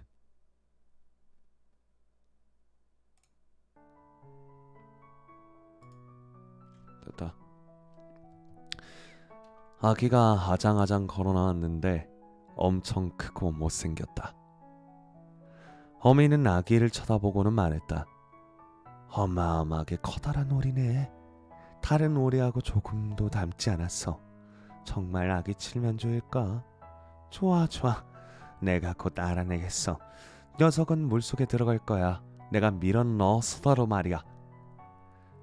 다음 날 날씨가 아주 화창해서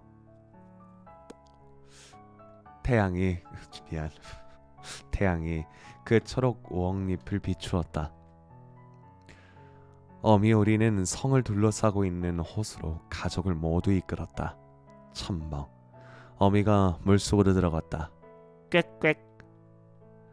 아기 오리가 한 마리씩 물에 들어갔다. 머리까지 풍덩 빠졌다. 하지만 눈 깜짝할 새 위로 올라서 완벽히 둥둥 떠다녔다. 다리가 저절로 움직여서 모두 호수에 떠 있었다. 그 커다랗고 못생긴 회색 오리조차 내내 헤엄쳤다.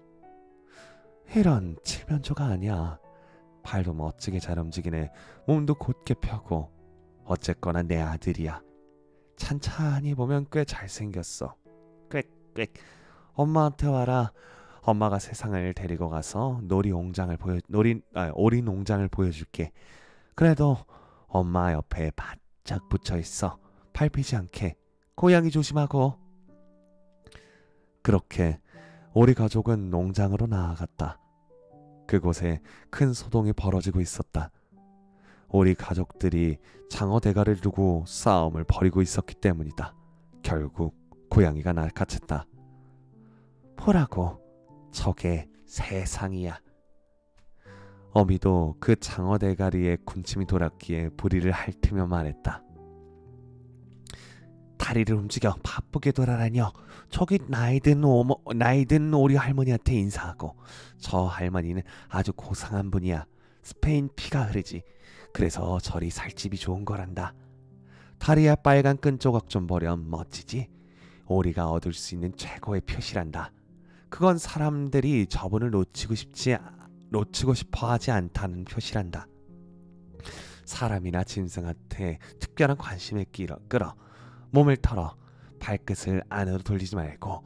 교육 잘 받은 오리는 발끝을 바깥으로 돌린단다. 부모가 하는 것처럼 이렇게. 그러니까 이제 목을 숙이고 꽥 소리쳐봐. 아기들은 엄마가 시키는 대로 했다. 이들 주위로 다른 오리들이 구경하면서 크게 외쳤다. 여기 좀 봐요. 또 새끼 오리들이 태어나나 보네. 여기 오리가 부족한 줄 아나. 게다가 저런 저렇게 못생긴 오리가 다 있지? 못 봐주겠군. 어떤 오리가 한 머리를 앞으로 나서더니 회색 오리 목을 콱 물었다. 어미가 소리쳤다. 그 애는 내비둬. 그 애는 아무 짓도 안 할 거예요. 그 애가 뭘 어쨌다고 그러는 거야. 그러자 목을 물었던 오리가 말했다. 안 하겠지. 근데 너무 크고 이상하잖아. 그러니까 한번 호되게 맞아야 된다고. 발끝에 빨간 끈적을 단 나이든 오리가 말했다. 잘생긴 아이들을 두셨네요. 어머니 다들 예뻐요. 저 한 녀석만 빼고요. 제대로 나오지 못했군요. 그 애를 다시 낳을 수도 없고 안타깝네요. 어머니가 되받쳤다. 그건 어쩔 수 없는 거예요, 부인. 이 애는 그렇게 잘생기지 못했어요. 하지만 아주 착하고 다른 아이들만큼 헤엄도 잘 쳐요. 아니, 조금 더 잘 친다고 말해야 되겠군요. 나이가 들면 외모가 좀 나아질 거예요. 조금만 있으면 그렇게 크지도 않을 거예요. 알 속에서 너무 오래 있었어요. 그래서 외모가 좀 다른 거라고요. 어미는 고개를 확 돌리고 부리로 새끼 오리의 깃털을 쓰다듬었다. 게다가 이 아이는 수컷이에요. 그러니까 이 큰 게 그렇게 문제가 되지 않을 거예요. 이 아이가 튼튼해질 거라고 생각해요. 확실히 대단한 아이가 될 거라고요. 나이든 오리가 말했다. 다른 오리 새끼들은 꽤나 귀엽군. 이제 여기 집에서 잘 지내도록 해요. 장어 대가리를 보면 나한테 가져오고요. 그래서 그곳에서 편하게 지냈다. 하지만 알에서 마지막으로 나온 그 가엾은 오리, 아주 못생긴 오리는 다른 오리 미안해요. 오리는 다른 오리 그리고 닭들한테 이리저리 쪼이고 밀리고 놀림을 당했다. 저 애는 너무 커. 모두 말했다. 박차처럼 뒤에 발톱을 달고 태어났다고 자기가 황제라고 여기는 수컷 칠면조는 뜻이 빵빵한 배처럼 몸을 부풀리면서 꼬르륵 꼬르륵 위협에 대서 마침내 아기 오리는 얼굴이 새빨개졌다. 가엾은 오리. 어디에 서 있어야 할지 어디로 가야 할지 알지 못했다. 자신이 너무나도 못생겼기에 농장 전체의 비웃음거리가 되어 몹시 슬펐다. 농장 전체의 비웃음거리가 되어 몹시도 슬펐다. 못생겼기에 농장 전체의 비웃음거리가 되어도 몹시 슬펐다. 발음이 안 돼. 그렇게 첫날이 지나갔다. 그러고 나서 더욱더 심해졌다. 이 불쌍한 새끼 오리는 모두에게 쫓겨다니면서 맞았다. 형제 자매에게조차 이 아기 오리한테 못되게 굴었다. 형제들은 언제나 이렇게 말했다. 아, 저 고양이가 너를 확 잡아버리면 좋겠어. 이 못생긴 녀석아. 어미 오리도 말했다. 차라리 멀리 가버리면 좋겠구나. 오리들은 이 못생긴 아기 오리를 물어뜯고 암탉들은 꼭꼭 쪼아댔다. 농장에 모이를 주는 소녀는 발로 이 아기 오리를 툭툭 찼다. 그래서 아기 오리는 달아났다. 울타리를 넘어 멀리 달아났다. 덤불 속에 작은 새들이 놀라 쏜살같이 후다닥 날아올랐다. 내가 너무 못생겨서 저러는 거야. 아기 오리는 눈을 질끈 감았다. 그래도 계속해서 달렸다. 마침내 들오리들이 사는 커다란 늪지에 이르렀다. 그곳에서 지치고 상심한 채 밤새도록 누워 있었다. 아침이 되자 들오리들이 날아와서 새로운 친구들을 보았다. 넌 무슨 동물이니? 아기 오리가 이리저리 몸을 돌리며 모두에게 고개를 숙여 인사하자 들오리들이 물었다. 들오리들이 말했다. 너 끔찍하게 못생겼다. 그래도 뭐 우리한텐 상관없어. 내가 우리 집안에 장가를 들지 않는 한. 가엾은 아기 오리. 결혼은 눈꽃만큼도 생각이 없었다. 갈대밭에 앉아 늪지대의 물을 조금 마시게만 해주면 더 이상 바랄 것도 없었다. 그곳에서 아기 오리는 이틀을 꼬박 보냈다. 그리고 좀 뻔뻔스러운 수컷 기러기 2마리를 만났다. 확실히 알에서 나온 지 얼마 되지 않았다. 녀석들이 말했다. 어이, 거기 친구, 너 참 못생겼구나. 그래서 네가 맘에 들어. 우리한테 와. 같이 철새가 되어 떠돌아다니자. 근처 다른 습지에 아름다운 오리들이 있어. 다들 예쁘고 젊고 노래도 잘해. 내가 아내를 구할 수 있는 좋은 기야. 못생겼지만 오늘 한번 믿어봐. 탕탕. 허공에 총소리가 울려 퍼졌다. 이 수컷 녀석 2마리는 갈대밭 사이로 그대로 떨어져 죽었다. 물이 기러기 피로 시뻘겋게 물들었다. 탕탕 소리가 울렸다. 사격이 또 시작되자 갈대밭에서 기러기 떼가 모두 날아올랐다. 어마어마한 사냥 중이었다. 사냥꾼들은 늪지 주위를 모두 에워쌌는데 어떤 이들은 심지어 갈대 위로 늘어진 나뭇가지에 자리 잡았다. 파란색 연기가 나무 그늘에서 구름처럼 피어올라 물 위로 저 멀리 흘러갔다. 사냥개들이 뛰어들었다. 첨벙. 늪 사이로 사방에서 갈대가 쓰러졌다.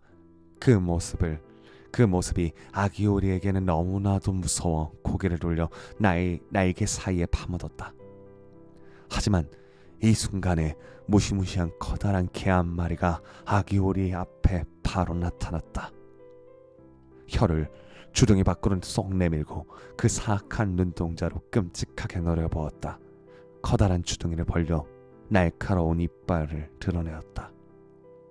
철벅철벅. 사냥개는 아기 오리를 건들지 않고 계속 걸어갔다. 아기 오리는 한숨을 푹 내쉬었다. 천만다행이야. 내가 엄청나게 못생겨서 저 개도 굳이 나를 물려들지 않네. 오리는 꼼짝도 안 하고 잠자코 있었다.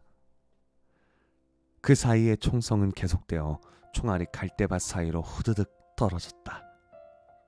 그날 뒤늦게 다시 주위가 잠잠해졌다. 그때조차 이 가엾은 아기 오리는 감히 움직이지도 못했다. 서너 시간이나 기다리고 나서 과감히 주위를 둘러보았다. 이윽고 그 늪지에서 죽어라 달아났다. 오리는 들판과 초원을 지났다. 바람이 세차게 불어와서 발걸음을 옮기기가 무척이나 힘들었다. 잠깐만요, 물 좀. 잠깐만 물 좀 마실게요. 미안해요.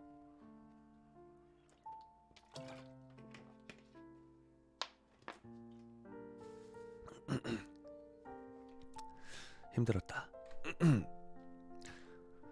저녁 늦게 작고 허름한 가축우리에 도착했다. 그 가축우리는 금방이라도 무너질 것 같았다. 마치 어느 쪽으로도 넘어질지 몰라서 그냥 그렇게 서 있는 듯했다. 바람이 무척이나 세차게 불어서 이 가엾은 미운 오리는 바람을 견디려 바닥에 주저앉아야 했었다. 폭풍은 점점 더 거세졌다. 그래도 경첩 하나 헐거워진 바람에 문이 꽤 기울어서 그 틈으로 몸을 밀어넣을 수 있다는 것을 알아차렸다. 그래서 그 안으로 몸을 밀어넣었다. 거기 한 노파 고양이 한 마리와 암탉 한 마리가 함께 살고 있었다. 거기 한 노파가 고양이 한 마리와 암탉 한 마리와 함께 살고 있었다.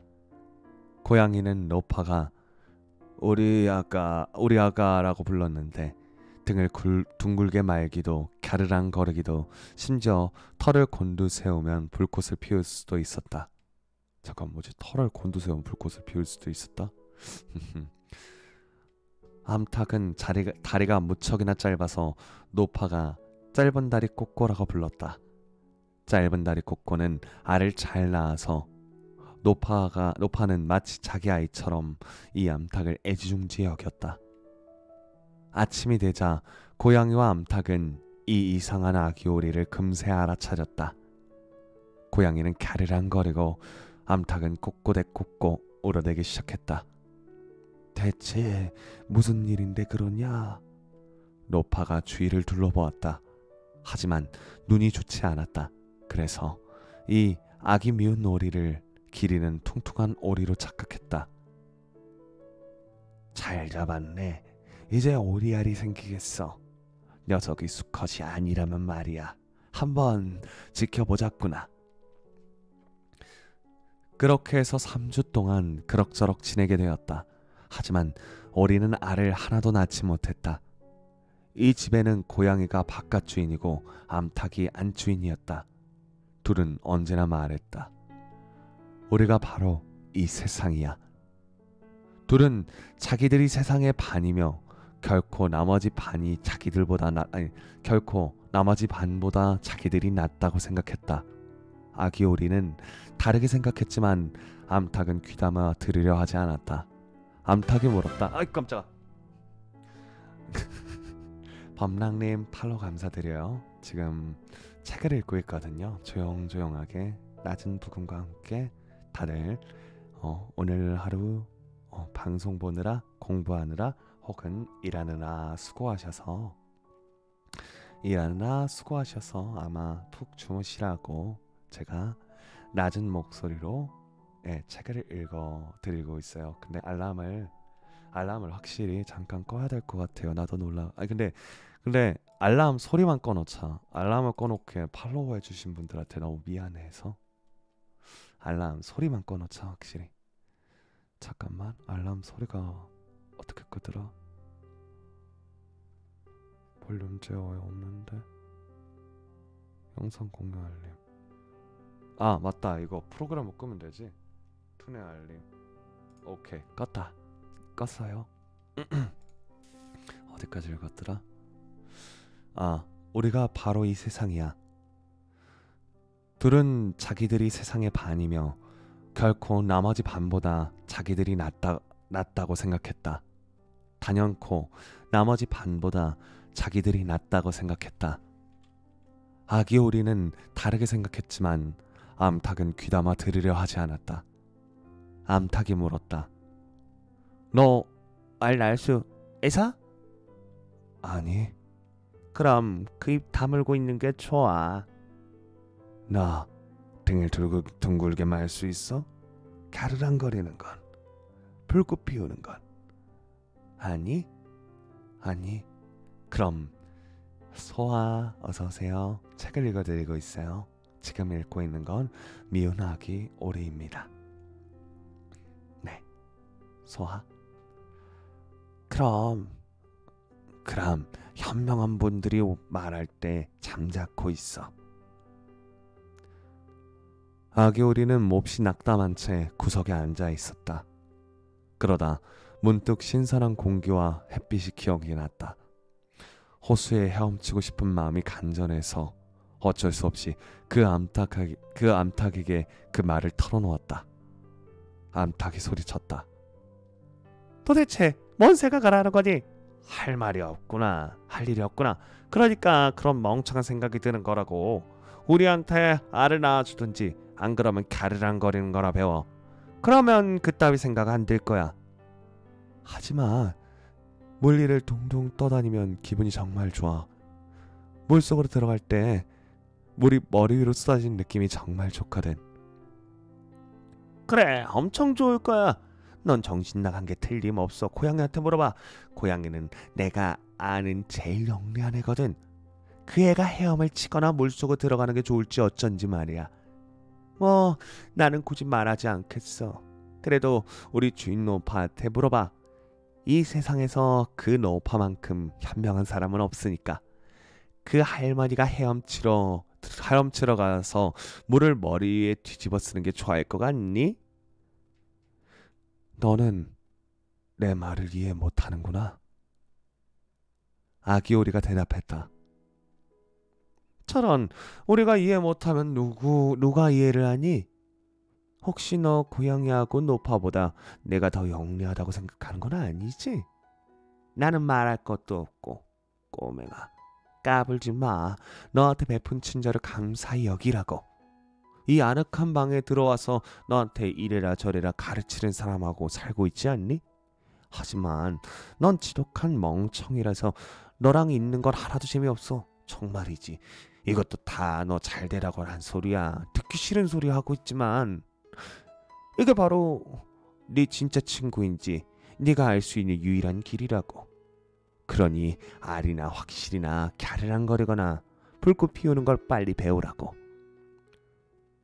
나는 넓은 세상으로 나가는 게 좋겠어. 좋을 대로 하셔. 그렇게 오리는 그 집을 떠나 길을 나섰다. 곧 물을 찾아 헤엄도 치고 물장구도 쳤다. 하지만 살아있는 동물은 모두 아기 오리가 못생겼다며 무시했다. 가을이 되어 숲속 나뭇잎은 알록달록 단풍이 들고 바람은 나뭇잎을 멀리 데리고 갔다. 눈과 폭풍으로 구름이 낮게 깔리자 하늘이 꽁꽁 얼어붙은 듯 보였다. 까마귀가 울타리에 앉은 비명을 질러대며 추위에 벌벌 떨었다. 깍깍.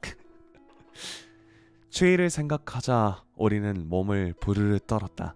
가엾은 오리. 어느 날 저녁 태양이 자취를 감추자 갈대밭에서 아주 멋지고 커다란 새무리가 나타났다. 아기 오리는 그렇게 아름다운 새를 본 적 없었다. 이 새들은 우아하고 긴 목이 달렸는데 새하얗게 빛났다. 백조였다. 이 새들은 보다 따뜻한 땅, 그리고 드넓은 물을 향해 이 차가운 땅에서 날아올라 웅장한 날개를 펼치며 이상한 울음을 토해냈다.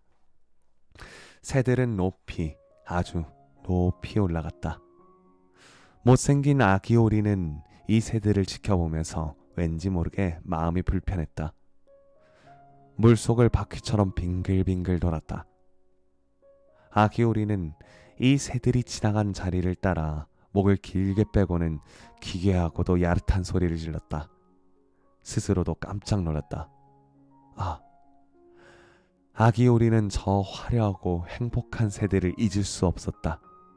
더 이상 그 새들이 눈에 들어오지 않게 되었을 때 아주 깊숙이 물속으로 들어갔다.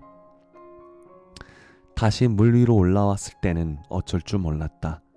그 새들이 무슨 새들인지, 무슨 새인지, 어디로 가는지 몰랐다. 하지만 그 어느 것보다 그 새들을 사랑했다.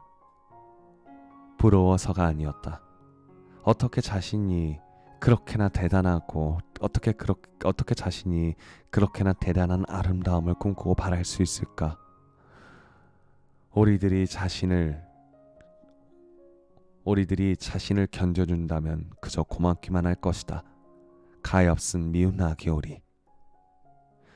겨울은 점점 추워졌다. 어찌나 추운지 물이 얼지 않도록 계속해서 물속에서 이리저리 헤엄쳐야만 했다. 하지만 밤마다 헤엄치는 구멍은 계속해서 작아졌다. 이윽고 물이 꽁꽁 얼어서 우리는 그 쩍쩍거리는 얼음이 다가오지 못하도록 계속 움직였다. 마침내 움직이기도 지쳤다. 얼음 속에서 꽁꽁 얼어붙고 말았다. 아침 일찍 농부가 지나가다 보고 연못으로 가서 나무 신발로 얼음을 깨고 아기 오리를 아내가 있는 집으로 데려갔다.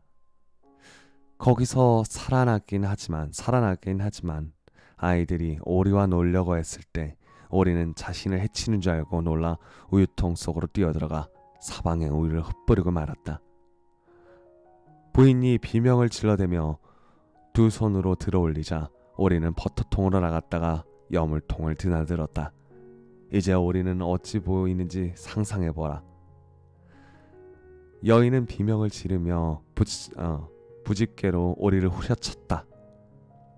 아이들은 오리를 붙잡으려다가 서로 걸려 넘어졌다. 깔깔 웃으며 소리를 질러댔다. 다행히도 문이 열려 있었다. 오리는 숲을 속으로 달아났다. 그곳에 새로 내린 눈에 어리둥절한 채 잠자코 있었다. 우리가 이 혹독한 겨울을 견뎌야 했던 고난과 비참함은 너무 슬퍼서 이루 다 말로 표현할 수 없을 것이다. 따뜻한 태양이 한 번 더 비출 때 아기 오리는 그래도 늪지 갈대밭에서 목숨을 부지하고 있었다. 종달새가 다시 지저귀기 시작했다. 아름다운 봄이 되었다. 그런데 문득 아기 오리는 날개를 들어보았다. 전보다 더 힘차게 공기를 갈랐다. 힘이 좋으니 오리의 몸은 더 멀리 때리고 나갔다. 무슨 일인지 미처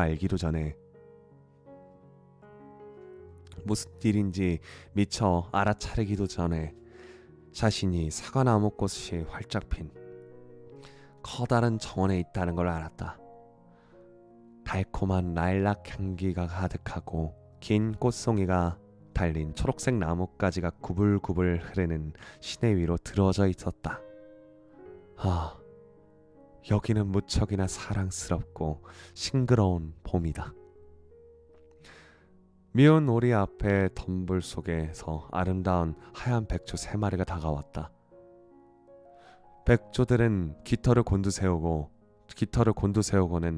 시냇물 속에 경쾌하게 헤엄쳤다. 아기 오리는 저 고상한 동물들을 알아보았다. 그러자 야릇한 슬픔이 밀려왔다. 난 저 고귀한 새들 가까이 날아가겠어. 저 새들은 나를 콕콕 찌르려 들겠지? 못생긴 주제에 다가온다고 말이야. 하지만 난 신경 쓰지 않겠어. 저 백조들한테 죽는 게 더 나아. 오리들한테 물리고 암탉들한테 쪼이고 탁장 소녀한테 발로 차이고 겨울에 죽도록 고생하는 것보다는.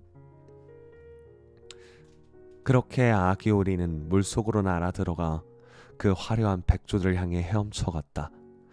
백조들이 미운 아기 오리를 보고 깃털을 부풀리며 스르륵 다가왔다. 나를 죽여요. 가엾은 아기 오리가 말했다. 그러면서 죽음을 기다리며 물 위로 고개를 숙였다. 하지만 거기 투명한 시냇물에 비친 오리의 본 모습은. 오리는 자신의 모습을 보았다. 더 이상 꼴사납고 못생긴 잿빛새의 모습을 보이지 않았다. 바로 자신의 모습이 보였다. 오리 농장에서 태어난 건 아무 문제가 아니다. 백조의 알에 나왔다면. 미운 아기 오리는 무수한 고난과 역경을 거쳤기에 무척이나 기뻤다. 이제 자신이 만난 행운과 아름다움을 완전히 이해했다. 커다란 백조들이 주위로 다가와 부리로 쓰다마 주었다. 몇몇 어린 아이들이 정원으로 와 물 위로 곡식이나 빵 조각을 던졌다. 가장 어린 아이가 소리쳤다. 여기 백조 한 마리가 새로 왔어. 다른 아이들도 즐겁게 외쳤다. 그래, 백조가 새로 왔어. 아이들은 손뼉을 치며 빙글빙글 춤을 추고는 부모님을 데려왔다. 사람들은 빵과 과자를 던져주었다. 모두들 입을 모아 말했다. 새로운 백조가 제일 잘생겼구나. 아주 젊고 예뻐. 나이든 백조들이 기쁘게도 고개를 숙였다. 그러자 아기 오리는 너무나도 부끄러워 고개를 날개 속에 파묻었다. 이게 어찌된 일인지 알지 못했다. 무척이나 행복했지만 전혀 자랑스러워하지 않았다. 착한 마음씨는 절대 그런 법이 없기 때문이다. 자신이 무시당하고 놀림당하던 일이 떠올렸다. 그런데 이제 모두들 가장 아름답고 아름다운 새라고 칭찬하는 소리가 들렸다. 라일락은 이 백조 앞 시냇물 꽃송이를 담갔다. 태양은 아주 따스하고 포근하게 비추었다. 어린 백조는 깃털을 부풀리고는 가녀린 목을 높이 들고 가슴을 터질 듯 소리쳤다.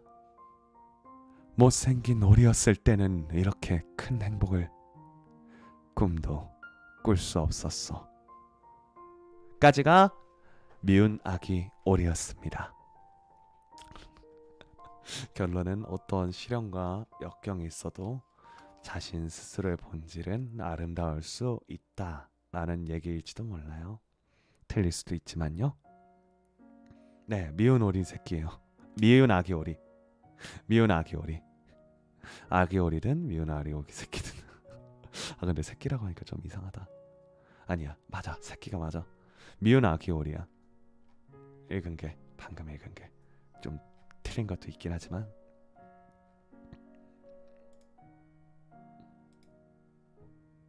자, 다들 자자, 다들 웨이크업. 다들 모두들 푹 잠은 짧게 주무셨는지 모르겠어요. 지금 한 2시간 남짓하게 됐는데요. 네, 이제 슬슬 이제 진짜로 자러 가시는 분들도 있고, 그리고 더 이상 책을 읽기에는 목이 상할 수도 있기 때문에 레이드를 한번 보내봐도 될까요? 잠들고 있을 때 레이드 보내기. 재우고 레이드를 보낸다. 재우고 보내기. 어디로 가고 싶으세요? 걸어가긴 귀찮잖아. 내가 보내줄게. 어디로 가고 싶어요? 참고로 내 마음속은 안 된다고. 찡긋. 앉아요? 아니야, 넌 잘 수밖에 없을 거야. 어디로 보내드릴까? 내가 팔로우 중인 사람은 베르, 아이짱, 아리스님, 마리모님인데. 땡큐. 아 혹시 아이디 써줄 수 있어요? 팔로우가 안 돼 있네. 미안해. 고의가 아니야. 아니야. 내가 찾으면 되구나. 체이님 아니면은 베르짱한테 보내자. 베르짱 찾지 말라고. 베르짱한테 보낼 거예요. 자, 다들 오늘 재밌게 읽었죠? 오늘은 그 준비한 게 별로 없어서 미안해요. 다음번에는 저작권이 없는 글이나 아니면 시나 아니면 그런 거 찾아봐서 한번 내가 준비해 올게요. 알았죠? 모두들 어머님 나무의 축복이 있기를 항상 빌고 있어요. 행복하세요. 소바.